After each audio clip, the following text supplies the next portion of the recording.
Hey everybody, welcome to BrickVault. Today we've added another 4 new lightsaber hilt designs to the growing collection. From the designer Louis Meany, aka Built Bricks, we have Ahsoka's fulcrum sabers from her later years, not to be confused with the Padawan blades. Then 3 sabers from the sequel trilogy, Kylo Ren's lightsaber, Rey's lightsaber, and Leia's. Built Bricks is the unofficial expert on LEGO lightsaber hilts who has combined extensive research and expert building techniques to help flesh out some truly awesome designs. Before I jump into the details of each of these builds, first I do want to say that the instructions for all of these hilts can be found at our web store, www.brickvault.toys. With each purchase comes the PDF step-by-step guide for building and a parts list for fast ordering online. The models are physically tested, instructions are tested, and parts are checked for rarity. Getting instructions is an excellent way to help support the channel and the talented designers we work with, like Built Bricks. So click the link in the description below if you want to build any of these models. And now it's time to start off with easily one of the most well-liked characters, Ahsoka Tano, and specifically we're looking at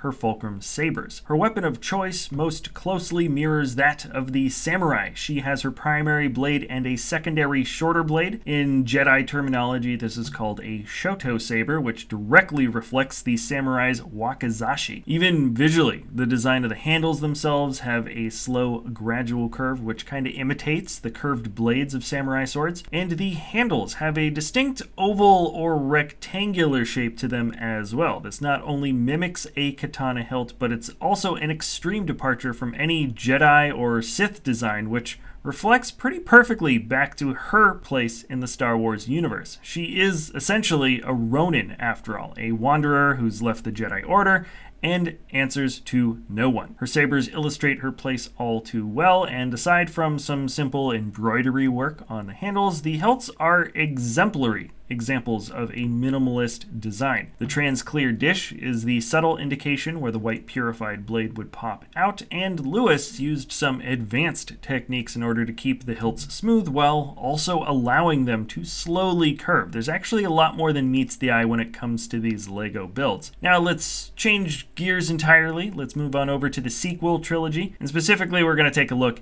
at one of the most brutal and dirty looking weapons ever made for this universe. This is Kylo Ren's lightsaber. I can remember back in 2014 when the teaser trailer dropped and the guard popped on with that little delay. It was pretty cool. And talk about reflecting a character's personality into their weapon though, the hilt is damaged, especially towards the top, just beneath the crossguard. Something clearly got severed there, and as you can see, the red wire was connected along the handle as a bit of a quick fix instead of taking the hilt apart and fixing the internals like I think most Jedi or Sith would have done. The edges of the crossguard have scorch marks, like they can't handle the heat from the cracked kyber crystal inside, which is a really cool touch. And in these ways, the model directly reflects the sort of tortured person that Kylo Ren is, and it looks great as a piece, especially from afar. I like the color gradation of the crossguard. It captures that discoloration of scorched metal in a surprisingly convincing way. As I was building it, I didn't totally get it, but once I finished, I was glad that the whole model wasn't actually totally black. At the base, I don't know if this could be described as a pommel exactly, but it does remind me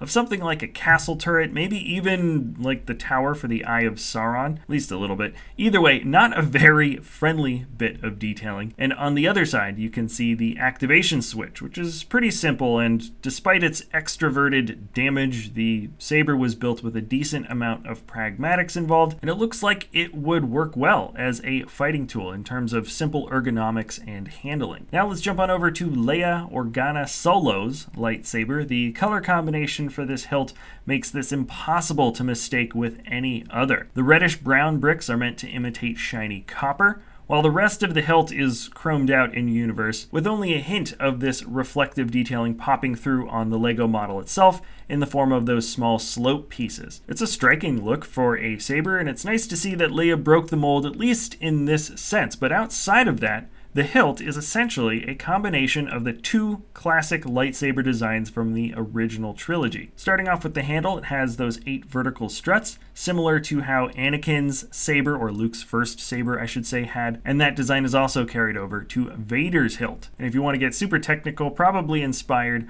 by Yoda's lightsaber as well. But regardless, each time you have vertical lines going up the handle, the head of the hilt always has an angled or offset opening that cuts to one side. But now that you're halfway up though, Leia's saber has a very recognizable head, similar to Obi-Wan's lightsaber or Luke's second one. There are a few extra layers towards the top, but essentially that's what the design is. It makes sense. She and Luke were only ever exposed to these kinds of lightsaber designs, so it's nice to see that in universe the props team was paying attention here during the sequel trilogy, and the saber reflects designs that would have been familiar to the characters building them. But alright, now we're looking at the last lightsaber. This is from Rey. It really does break the mold entirely. The design isn't inspired from any previous saber build that came before it, but that doesn't mean it just got randomly thrown together. Once you see where the hilt design comes from, it actually makes a lot of sense. So here we have Rey's saber, and this is a picture of her staff. Now it looks like the end of this quarter staff was just snapped off or removed and then modified to hold the Kyber crystal. So there you have it. That's Rey's lightsaber origin, and it kind of makes sense from the character's perspective when you think about it. She is a tinkerer and decided to repurpose her already pretty trusted weapon to make it into something more. The brown and white in the center of the build here indicate some wrappings for better grip, which honestly feels a little small in the hand, but that also I think is kind of an accurate detail. There is no activation switch here, as the blade turns on and off by rotating the head, at least in universe. Everything is held in place with a Technic axle, so there is no rotating for you, but the trade-off is a structurally secure build that allows you to handle the model really easily. And these sabers are all built with both detail and handling in mind, which makes them great display pieces and also easy to casually move around. They each have a display stand that can be modified to fit a nameplate if you like. We created a pre-sized PDF graphic file if you wanted to print the name of a character onto, say, sticker paper for this effect here. And I really do have a lot of fun making these saber videos because it gives me a chance to dive into the characters a little, and part of that Star Wars long-standing allure is its lived-in universe feel, and there's probably no better example of historical consistency when it comes to the hilt designs here. It shows how much thought and caring has gone into maintaining the quote-unquote believability of the Star Wars universe in physical terms and the characters that inhabit the realm. So anyways, if you wanted to build any of these lightsaber hilt designs, the instructions can be found at our web store. I look forward to adding more and more of these saber hilt designs for the future. Of course, let me know what types of creations you'd like to see later down the line. If you enjoy our content, you can always like, subscribe, comment, share, do whatever it is that you like to do. And we'll see you next time at BrickVault.